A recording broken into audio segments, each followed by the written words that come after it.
सौ बात की एक बात यह कि ईरान युद्ध और चुनाव की खबरों में ज्यादातर लोगों का ऐसी खबर पर ध्यान नहीं गया जो शायद देश की कई साल की सबसे बड़ी खबर है। कई साल की। कलपक्कम रिएक्टर में क्या हुआ जानते हैं आप? भारत का अपना परमाणु बिजली बनाने वाला फास्ट ब्रीडर रिएक्टर क्रिटिकल हो गया। पब्लिक को यह साइंस का इतना जटिल मामला लगता है कि उससे हुआ क्या है वो पता ही नहीं चलता।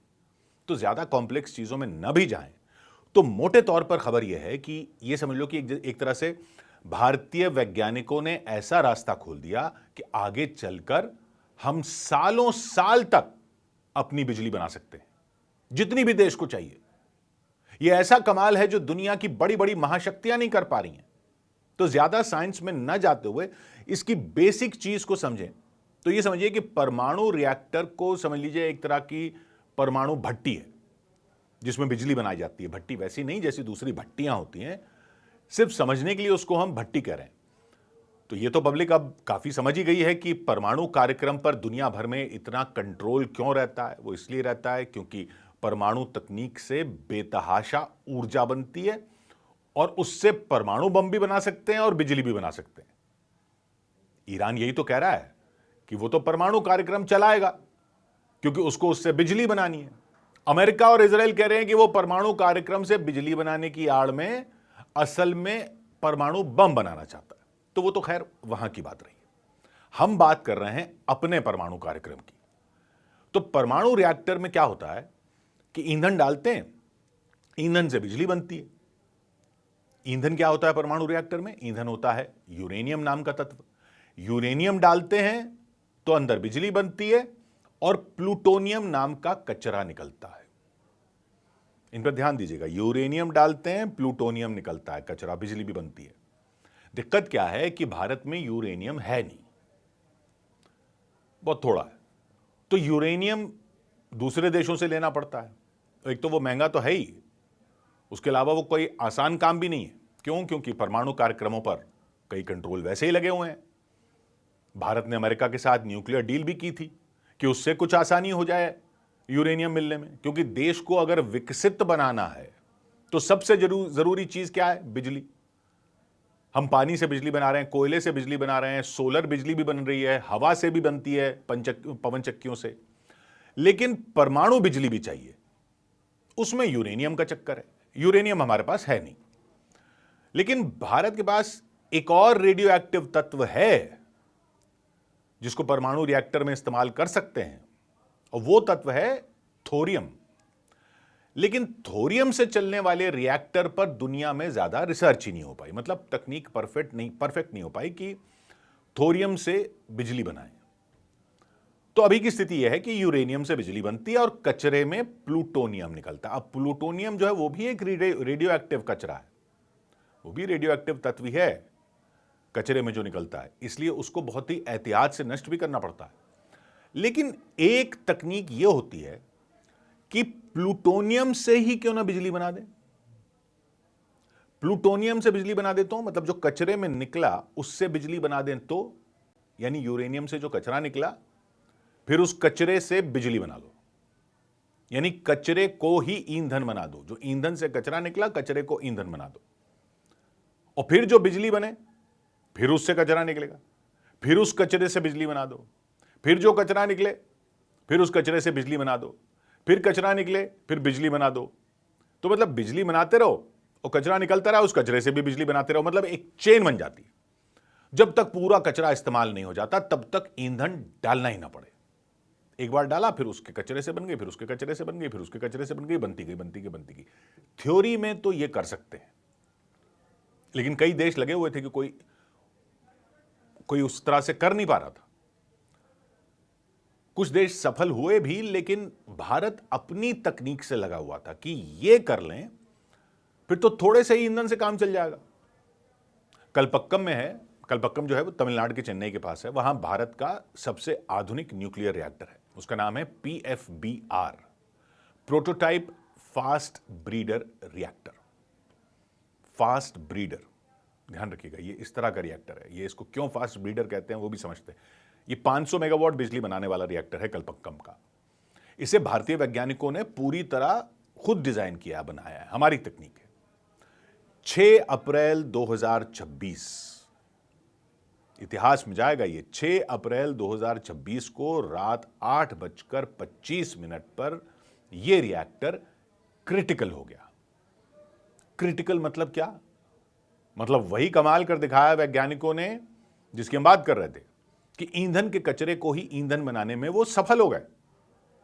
क्रिटिकल होने का मतलब है कि अब न्यूक्लियर रिएक्शन खुद ब खुद चलने लगा है, यानी अब रिएक्टर से खुद ब खुद बिजली बनाने की तरफ एक कदम रिएक्टर और करीब पहुंच गया है। अब समझिए इतना बड़ा काम क्यों है। ये भारत का न्यूक्लियर कार्यक्रम 3 चरणों का है, डॉक्टर होमी भाभा ने बनाया था। पहले चरण में हमारे पुराने रिएक्टर यूरेनियम से बिजली बनाते हैं, इसमें कुछ प्लूटोनियम नाम का पदार्थ बन जाता है जो कचरा है उनका। तो ये तो पहला चरण। दूसरा चरण अब शुरू हो रहा है इस काम से। ये कलपक्कम वाला रिएक्टर उसका हिस्सा है। ये रिएक्टर उसी प्लूटोनियम वेस्ट को, जो कचरा है, उसको ईंधन की तरह इस्तेमाल करता है। इसलिए ऐसे रिएक्टर को ब्रीडर कहते हैं। इसलिए इसका नाम है PFBR, prototype fast breeder reactor, क्योंकि ये ब्रीड कर रहा है। ये बिजली भी बना रहा है और बिजली बनाने वाला ईंधन भी बना रहा है। तो बिजली बना रहा है और बिजली बनाने वाला ईंधन बना रहा है, उस ईंधन से फिर बिजली बन रही है, फिर उसमें से और ईंधन बना रहा है, फिर उसमें से और बिजली बन रही है, फिर उसमें से और ईंधन बना रहा है और बिजली बन रही है। सबसे बड़ी बात यह कि ये जो कचरे से ईंधन बनाता है वो जितना ईंधन डालो उससे ज्यादा ईंधन बना कर देता है।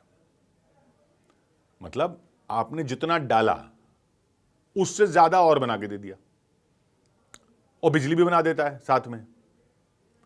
मतलब इसका परीक्षण सफल तो हो गया। अब जब इसको पूरी तरह तैयार कर लिया जाएगा तो एक बार ईंधन डालो, फिर ये खुद अपना ईंधन बढ़ाता रहेगा, बनाता ही नहीं रहेगा, उसको बढ़ाता भी रहेगा। अब इतना डाला उससे ज्यादा आ गया, फिर उससे और बिजली बन गई, फिर और डाला तो और ज्यादा ईंधन आ गया, फिर उससे और बिजली बन गई। इससे देश का कुल ईंधन स्टॉक बढ़ता ही चला जाएगा। यह दूसरा चरण है। इसके बाद आएगा तीसरा चरण भविष्य में। उसमें क्या है, भारत में थोरियम नाम का पदार्थ समुद्र के किनारे ढेर सारा पड़ा है। अभी तो यूरेनियम और उसके कचरे, रिएक्टर के कचरे, प्लूटोनियम की बात की। एक होता है थोरियम। थोरियम भारत में बहुत है, केरल में, तमिलनाडु में, उड़ीसा में बहुत थोरियम है। अगर ये रिएक्टर कामयाब रहा तो आगे चलकर इस रिएक्टर की मदद से, जो कलपक्कम वाला कामयाब रहा, तो इस रिएक्टर की मदद से हम थोरियम को भी ईंधन में बदल सकेंगे। अभी यूरेनियम से प्लूटोनियम और उससे फिर बिजली, फिर थोरियम भी ईंधन बन जाएगा। वो नेक्स्ट स्टेप है। भारत के पास यूरेनियम बहुत कम है, लेकिन थोरियम दुनिया में सबसे ज्यादा है। दुनिया में सबसे ज्यादा थोरियम भारत में है। यानी ये हो गया तो हमें बाहर से महंगा यूरेनियम कम खरीदना पड़ेगा, अपना ही ईंधन बढ़ाकर, क्योंकि उससे हम और बनाए जा रहे हैं और बनाए जा रहे हैं, अपना ही ईंधन बढ़ाकर बिजली बनाएंगे।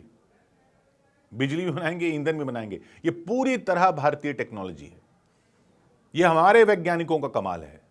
जो दूसरे यूरेनियम के रिएक्टर चल रहे हैं अभी, उनसे प्लूटोनियम का कचरा निकल रहा है। अब वो कचरा ब्रीडर रिएक्टर में डाल सकते हैं, वो इसका ईंधन बन जाएगा। फिर ये जो बिजली बनाएगा उसके साथ फिर कचरा निकलेगा प्लूटोनियम का, उसको फिर डालेंगे रिएक्टर में, वो फिर बिजली बनाएगा, वो फिर कचरा निकलेगा, फिर उस और बिजली बनाएगा। ऐसे करते करते मतलब थ्योरी में तो ये अनंत काल तक बिजली बनाता रहेगा, लेकिन ऐसा भी नहीं है।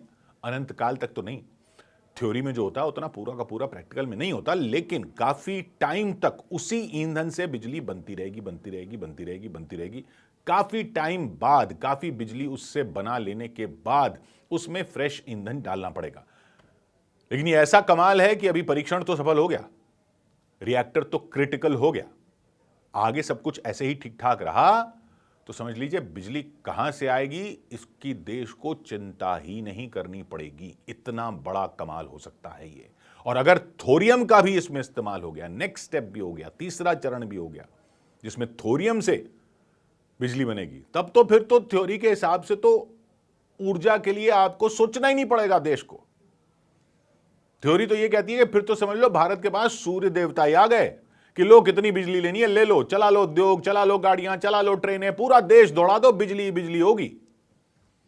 स्पाइडरमैन पिक्चर देखी हो अगर आपने, तो उसमें ये चल रहा होता है ना कि ऐसा परमाणु रिएक्शन हो जाए कि सूरज की तरह हमेशा ऊर्जा मिलती रहे। तो वो तो फिल्मी कहानी थी। उस सपने की तरफ सबसे बड़ा कदम बढ़ा दिया है भारतीय वैज्ञानिकों ने। यह इतनी बड़ी उपलब्धि है कि अगर सब कुछ ठीक रहा, कोई नजर न लगाए, तो फिर भारत को कोई रोक नहीं पाएगा। काला टीका लगाना तो लगा लीजिए, अंग्रेजी में कहते हैं ना फिंगर्स क्रॉस्ड, तो let's keep our fingers crossed और सलाम कीजिए इस देश के वैज्ञानिकों को। ये आईआईटी, ये आईआईएससी, ये इसरो, ये एटॉमिक रिसर्च सेंटर, ये सब भी देश के जवान हैं। ये भी देश को आगे ले जाने की जंग के सिपाही हैं। असली धुरंधर ये हैं। 100 बात की एक बात,